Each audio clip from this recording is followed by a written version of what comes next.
आज मैं आपको इस वीडियो के थ्रू बताऊंगा कि एसपीएफ क्लेम कैसे फाइल करना चाहिए ताकि वो क्लेम आपका अप्रूव हो जाए, और इसके साथ ही मैं आपको एक प्रैक्टिकल प्रूफ भी दिखाऊंगा कि क्लेम अप्रूव हुआ या रिजेक्ट। तो इसीलिए बिना स्किप किए हर स्टेप्स को ध्यान से आपको समझना होगा ताकि आपको नुकसान ना हो और आपका भी क्लेम अप्रूव हो जाए। तो hello friends, welcome to my channel जिसका नाम है OSS यानी ऑनलाइन सेलर सॉल्यूशन।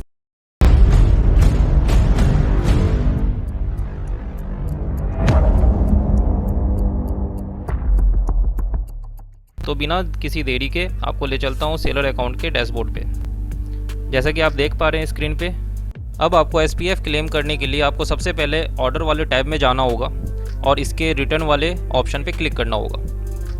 इस पे क्लिक करने के बाद आपको कंप्लीट वाले टैब में जाना है। अब आपके पास जितने भी पैकेट रिटर्न आएंगे वो सारे के सारे इसी लिस्ट में, मतलब इसी कंप्लीट वाले टैब में आपको मिल जाएंगे।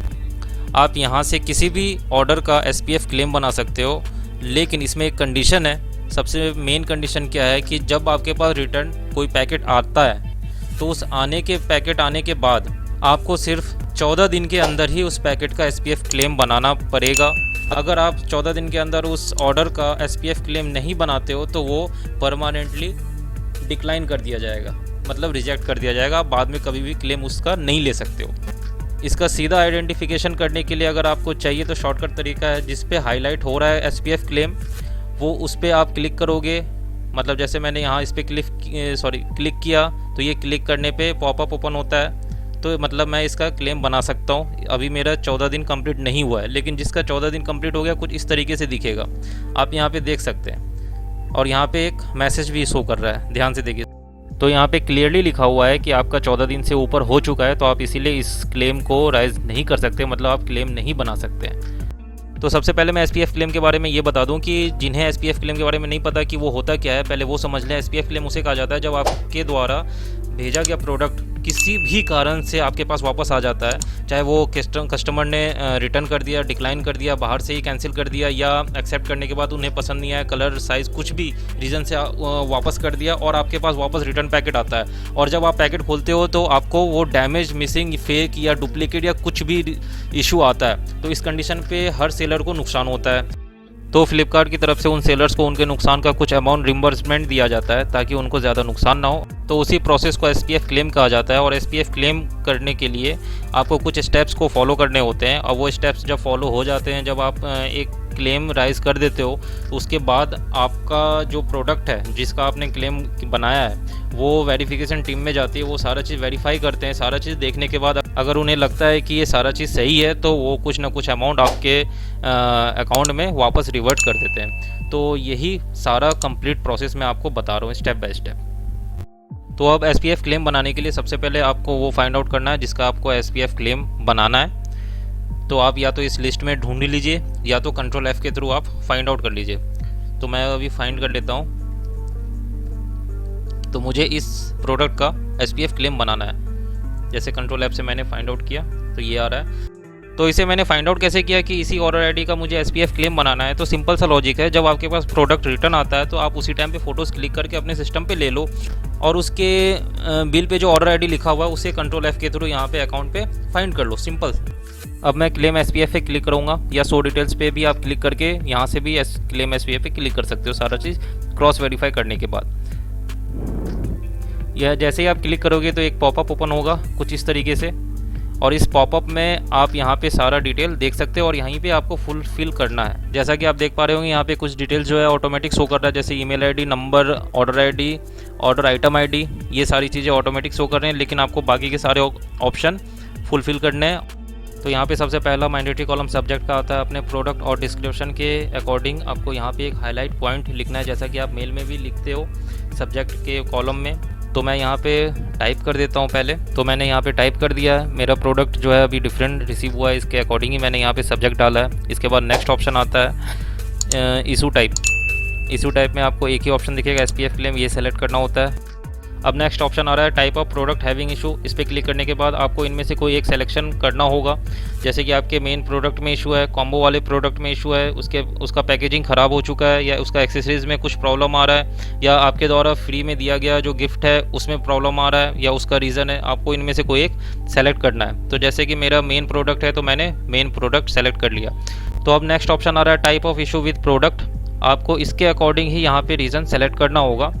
तो आप यहाँ पढ़ के भी आप समझ सकते हो, पर मैं एक चीज़ बताना चाहूँगा कि यहाँ पे I receive a fake product और I receive a wrong product, इनमें कई सारे सेलर कभी कभी कंफ्यूज हो जाते हैं। रॉन्ग में फेक का डाल देते हैं और फेक में रॉन्ग का डाल देते हैं। तो एक्चुअल इसका मतलब क्या होता है? आई रिसीव ए फेक प्रोडक्ट का मतलब होता है जैसा कि आपने किसी ब्रांड का प्रोडक्ट भेजा है और वापस आपके पास वही प्रोडक्ट आया है लेकिन किसी अदर ब्रांड का रिसीव हुआ है, तो आपको ये फेक प्रोडक्ट सेलेक्ट करना होगा।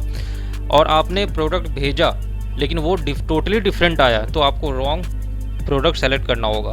फॉर एग्ज़ाम्पल आप ले लो, जैसे कि आपने फ़िलिप्स का मिक्सर ग्राइंडर भेजा और वापस वो आपके पास आता है, लेकिन आपके पास जब आता है तो मिक्सर ग्राइंडर ही होता है लेकिन वो फ़िलिप्स का नहीं होकर किसी और ब्रांड का होता है, अदर ब्रांड का, तो आपका ये सेलेक्ट होगा आई रिसीव ए फेक प्रोडक्ट। लेकिन आपने फ़िलिप्स का मिक्सर ग्राइंडर भेजा है पर वो कोई और ही प्रोडक्ट वापस आया है, तो आई रिसीव ए रॉन्ग प्रोडक्ट, ये रीज़न सेलेक्ट होगा।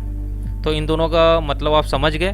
तो इसका एक्चुअल मतलब यही होता है। तो मेरे प्रोडक्ट से रिलेटेड जो प्रॉब्लम आ रहा है वो रॉन्ग प्रोडक्ट का है कि मेरा टोटली डिफरेंट आया है, आई रिसीव ए रॉन्ग प्रोडक्ट, तो मैं ये रीज़न सेलेक्ट करूँगा। इसके बाद यहाँ पे डिस्क्रिप्शन ऑफ द इशू, यहाँ पे आपको टाइप करके बताना होगा, अच्छे से आपको टाइप करना होगा और बताना होगा कि आपके प्रोडक्ट में क्या इशू आ रहा है, डैमेज है, रिटर्न है, या जो भी आपके प्रोडक्ट में इशू है वो आपको यहाँ पे शो करना होगा। तो मैं फटाफट टाइप कर देता हूँ। तो यहाँ पे मैंने डिस्क्रिप्शन टाइप कर दिया है। इसके बाद नेक्स्ट ऑप्शन आता है अपलोड का। आपको यहाँ पे कुछ इमेजेस यहाँ पे अपलोड करने होंगे। अब जो यहाँ पे आप फ़ोटोज़ अपलोड करोगे उस फोटोज़ का कुछ गाइडलाइन होता है कि आपको किस तरीके से अपलोड करना है। तो यहाँ पे आप क्लियरली देख सकते हो, इस पर क्लिक करूँगा तो कुछ इस तरीके से ओपन होगा और यहाँ पे देख सकते हो शिपिंग लेवल, डैमेज प्रोडक्ट, इस तरीके से लिखा हुआ है। मतलब आपका अगर रीज़न डैमेज प्रोडक्ट है तो आपको इसके अकॉर्डिंग ही फ़ोटोज़ डालने होंगे, मतलब उस पर शिपिंग लेवल क्लियर होना चाहिए। इसके बाद वन कंप्लीट इमेज, उसका पूरा कंप्लीट का एक इमेज होना चाहिए। Product images from all side, मतलब चारों एंगल से आपको फ़ोटोज़ अपलोड करने होंगे। Images of area of damage brand and logo, यहाँ पे क्लियरली आपका जो प्रोडक्ट है उसका ब्रांड नेम या लोगो है या मॉडल नंबर है वो क्लियरली मेंशन होना चाहिए इस फ़ोटोज़ में। इसके बाद next primary packaging top and side view, इसमें ये मैंडेटरी नहीं है इसलिए क्रॉस है। Image of IMEI serial number, ये मैंडेटरी नहीं है। सेकंड रीज़न होता है जो रॉन्ग प्रोडक्ट है, इसमें क्या क्या मैंडेटरी आप यहाँ से देख सकते हो। तो इस प्रकार से आप अपने फ़ोटोज़ को अपलोड कर सकते हो। कम से कम 3 से 4 फ़ोटोज़ होने चाहिए, मैक्सिमम आप 7-8 भी दे सकते हो, 10-12 भी दे सकते हो। बाकी आप अपने प्रोडक्ट के प्रॉब्लम के अकॉर्डिंग आपको सफिशिएंट इमेज देना है, चाहे वो 7 में हो, 6 में हो, 8 में हो या 10 में हो, 9 में हो, ताकि सामने वाले SPF क्लेम की जो टीम है वो आपके फ़ोटोज़ के अकॉर्डिंग ही समझ जाए कि प्रॉब्लम है क्या। तो अब मैंने ये फ़ोटोज़ अपलोड कर दिया है। इसके बाद मैं सबमिट पे क्लिक करूँगा। यहाँ पे आप देख पा रहे हैं सक्सेसफुली सबमिटेड हो चुका है। इसके बाद मैं ओके पे क्लिक करता हूँ। अब अगर आपको इसके स्टेटस को देखना है तो आपको यहाँ हेल्प में जाना होगा, इसके कॉन्टैक्ट सेलर सपोर्ट पे क्लिक करना होगा, फिर यहाँ पे बाहर क्लिक कहीं पे भी कर दीजिए बाहर की तरफ, फिर यहाँ माई टिकट का ऑप्शन है, इस पर क्लिक कीजिए। फिर आपको लेफ़्ट साइड में SPF क्लेम दिख रहा है, या इस पर क्लिक करना है। अब देखिए अभी जो मैंने बनाया है वो ये रहा, डिफरेंट प्रोडक्ट रिसीव, यहाँ ओपन है, अभी ओपन है। अभी जैसे मेरा पहले का भी है, क्लेम अप्रूव हो चुका है, एक क्लेम रिजेक्ट भी हो चुका है। तो आप इजीली स्टेटस चेक कर सकते हो कि आपका जो क्लेम है वो अप्रूव हुआ है या रिजेक्ट हुआ है। तो कुछ समय बीत चुका है और मैं आपको प्रूफ दिखाता हूँ कि मैंने जो SPF क्लेम बनाया था वो ग्रांट हुआ या नहीं। तो ये रहा वो, आप स्टेटस स्क्रीन पे देख सकते हैं। मैंने पेज रिफ्रेश कर दिया है, फिर से मैं कर देता हूँ। रिफ्रेश करने के बाद यहाँ पे आप देख पा रहे हैं क्लेम अप्रूव्ड। अब इस पर मैं क्लिक करता हूँ। क्लिक करने के बाद यहाँ पे आप ऑर्डर ID और ऑर्डर आइटम ID चेक कर सकते हैं, जो मैंने क्लेम बनाया था सेम वही है, ठीक है। और क्लेम यहाँ स्टेटस आप देख सकते हैं अप्रूव हो चुका है। तो कुछ सेलर्स का कहना है कि ज़्यादातर क्लेम उनका रिजेक्ट हो जाता है, उनका क्लेम ग्रांट नहीं होता, तो ये कंपनी बेकार है, ये इसमें काम करने से मेरा नुकसान है। तो इस प्रकार अगर आप फ्लिपकार्ट के गाइडलाइन के अनुसार अगर आप SPF क्लेम बनाते हैं तो आपका maximum to maximum claim grant हो सकता है। लेकिन कुछ कंडीशन है, जैसा कि मैंने आपको वीडियो के थ्रू बताया कि आपके जो फोटोज़ हैं वो क्लियर होने चाहिए, जेन्युइन होने चाहिए और रीज़न भी आपका जेन्युइन होना चाहिए। तो ये था SPF क्लेम बनाने का प्रोसेस जो कि मैंने वीडियो के थ्रू आपको बताया।